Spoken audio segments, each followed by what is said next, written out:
Ladies and gentlemen, welcome back to the channel. Now, if the movement for Celtic's fixture wasn't enough, well, there's time for movement on the Ryan 118 channel too. The back pages, our normal Monday morning or Sunday morning series has been pushed to a Wednesday this week. Nonetheless, we're still going to go through the back pages and see what they're saying in reaction to Celtic's Europa League victory last night. I was very close to saying Champions League because it was Tuesday, but calm down, Ryan, we're not that good yet.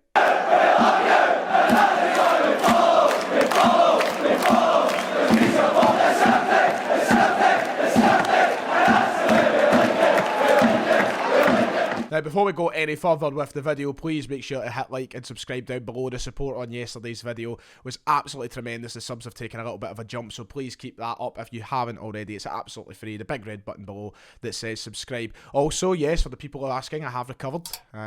You could tell in yesterday's video that I had a drink. Look, we all had a drink. How many times in our lives are we going to see Celtic play half free on a Tuesday? Once in a lifetime. Booze it up, man. And the booze did keep flowing afterwards, to say the least. But we're here with the record, as always, to go through what they're saying following last night's win for Celtic. The two stories that are headlining on the front. There's one that's been coming up the last couple of years that, once again, we're probably going to have to talk about. But, of course, the main story being Celtic winning 2-0. There's your headline on the back page right there with a beautiful photo of Kyogo Furuhashi, who is just a darling, an absolute darling. Ange's boys phone in slick.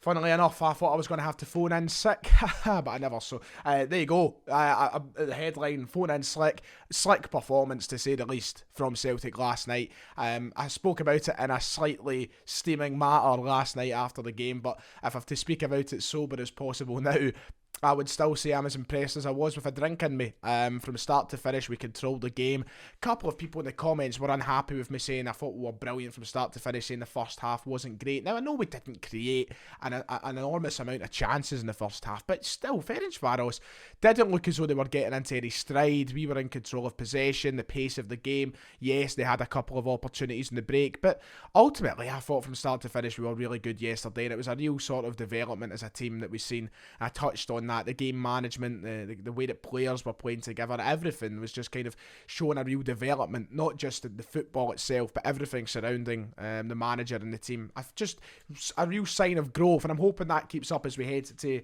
the away leg. Ange Postecoglou last night apologised to employers as Celtic went to work on Ferencváros in a superb shift. The Aussie manager was thrilled as his informed team rocked back into contention for Europa League qualification with a terrific win over the Hungarians. Now, that is the big point, isn't it? That we are now in contention once more for the Europa League Now, I want to say 32, but I think they're working it differently now. It's like a last 16 and then another. I think it's a weird new setup. But we are in contention for the knockouts now. It was a must-win last night. And I still want to stress, in my point of view, I think it is of paramount importance that we make it to the Europa League. Now, I know a lot of people are talking about the Conference League, and a lot of people are like, oh, you know what, we'll take third place and we have a real chance of going and winning that tournament. Look, I understand that, and I've got people on my own podcast who are very much siding with that sort of argument, but I still firmly believe that Celtic should and always should be aiming for more than a third-tier European competition. Look, I think it's disappointing. I've stressed this so many times. I think it's disappointing we're not in the Champions League. I would want us to go as far in the Europa League as possible, and the only way we are going to get better is if we challenge ourselves against these top sides in the knockout stages. Now, you can weigh up that argument of going to the final in the Conference League or the semi-finals and then going out in the first round of the Europa League. Yeah, I think maybe a one-time thing. I'd love to see us go far, get some away trips under my belt, have some fun. That does sound good, but for the real good of the football club and for the progression of the club and the team and Ange Postecoglou as manager, we need to consistently be challenge ourselves with the best. Teams like Tottenham are in the Conference League, teams like Feyenoord, there are big sides in there.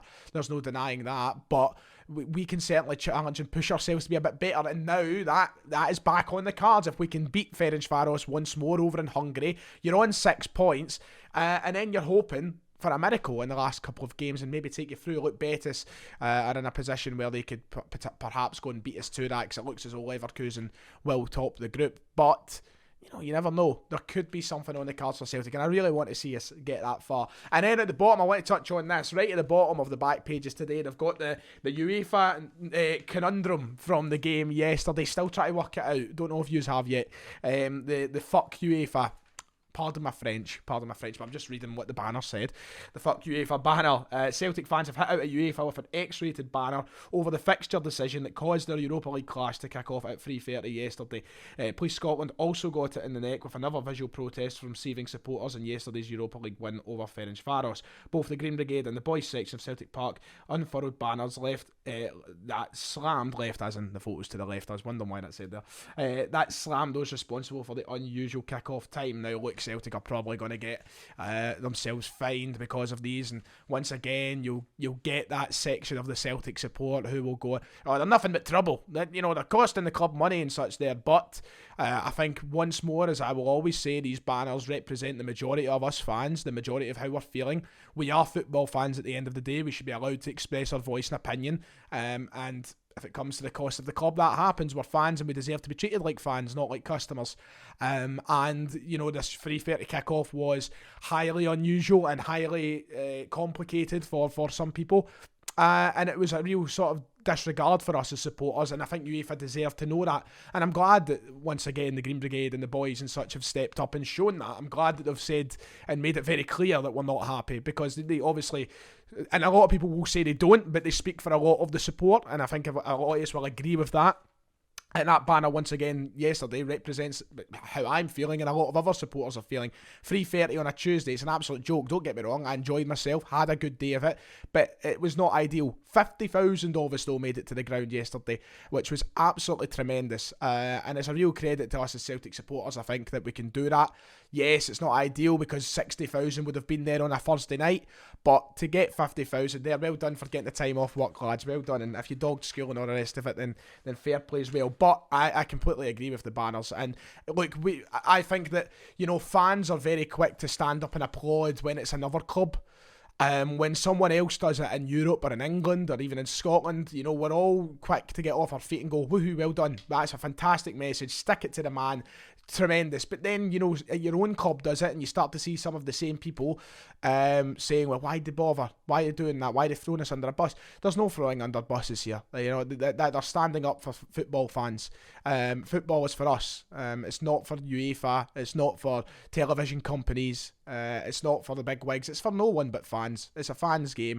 It should always be remembered as a fans game and looked at as a fans game. Of course, a lot of pieces in here about that game yesterday is taking up the majority of the back pages.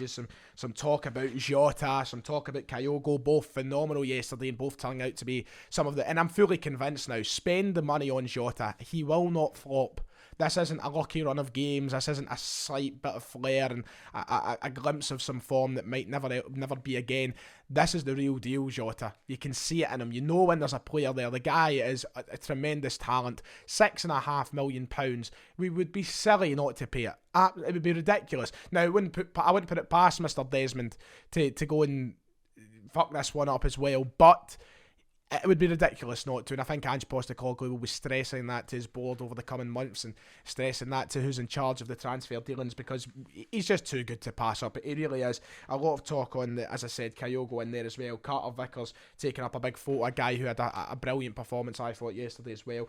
And ultimately, just some very good write-ups on Ange Postecoglou, and some good, it's nice to see some good write-ups about the Celtic manager and about Celtic, because I think some things have been very backhanded in the media since he's came in, and I think there has been a lot of backhanded things, but today, it looks as though he's getting a good write-up, and he deserves it. He's proved a lot of people dafties over the last few games, but still a long way to go. Let's not get too ahead of ourselves.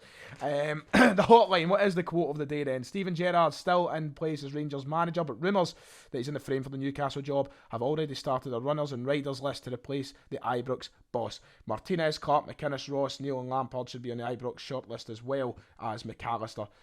Graham Souness, and this is the story I said at the start of the video that's got like a lot of, it's came up a lot over the past few years. Try to get it in frame. There you go, up here, Graham Souness. Suey says to Stevie, say no to Newcastle and wait for Liverpool. This talk of waiting for the Liverpool job, I don't understand it. It makes no sense to me. I know that there has been a trend in football over the past few years of former very good players getting into management. Lampard getting into that Chelsea job after only a year at Derby. Solskjaer walking into the United job. Rooney getting a job at Derby. And a lot of other younger guys. Gerrard getting the Rangers job, for God's sake. That was also another big appointment. But I just don't understand. Jurgen Klopp is one of the best managers in the world, who I believe is still very, very capable of signing a new contract. You know, I think that there's not too much of a suggestion that he will definitely go anywhere unless he was pushed, unless he was sacked, which is not going to happen because they're playing spectacularly at the moment. Gerrard has won 1 out of 9 trophies with Rangers. If Klopp was to go, I think it would be a significant downgrade at Liverpool. And that's I'm trying my best not to be disrespectful to Steven Gerrard here. I'm just being honest. I just don't. I know he's a Liverpool legend, but I just feel like to go from Klopp to Gerrard would be. And I don't get this wait for the Liverpool job. Gerrard needs to take another step. 1 out of 9 at Rangers isn't good enough for a top 4 Premier League job. Let's be quite frank. It's not. That's just me being 100% honest. Look, if Gerrard came up here and done a Brendan Rodgers, Brendan Rodgers was in a frame to go and maybe get a job like that. Christ, he almost did. Leicester's not a kick in the arse off the top 4. But, Gerrard's won 1 out of 9. Rodgers came up and won, 7 out of 7 at the point he left. There's a massive difference there. You're looking at a significant difference in quality of manager and experience in manager there. Gerrard can go on to become Liverpool manager. There's no doubt about that if he works towards it. I just don't understand this. If Newcastle come calling to Steven Gerrard, he will be off. He'll be off. It's just, if Newcastle, with the money they've got, come to Steven Gerrard and go, here's a wage that doubles or triples what you're on, and here's a transfer budget to go and get whoever you want, and a chance to win trophies in England, Gerrard's not passing that up. Do I think Gerrard will be Newcastle's first choice? No, I don't think so. I think that there will be other guys in the list maybe ahead of him. But if it comes to Gerrard being asked the question, do you want the Newcastle job? He will go there. I'm almost certain of it. But I just don't get this whole say no and wait till Liverpool, because how long is he going to have to stay at Rangers till he's offered the Liverpool job? You know what I mean? I just don't see the sense in what's being said. But anyway, Celtic dominating the back pages anyway, and that's what matters. Hopefully we continue on our great form against St Johnstone at the weekend to make it 4 wins on the bounce. It's fantastic to talk about winning and winning and winning and winning, because that's what we should be all about as Celtic. It's what we're used to, and it's what I hope we're going back to. Brilliant times, and God bless Ange, he is our leader. Make sure to like and subscribe, and see you all next time.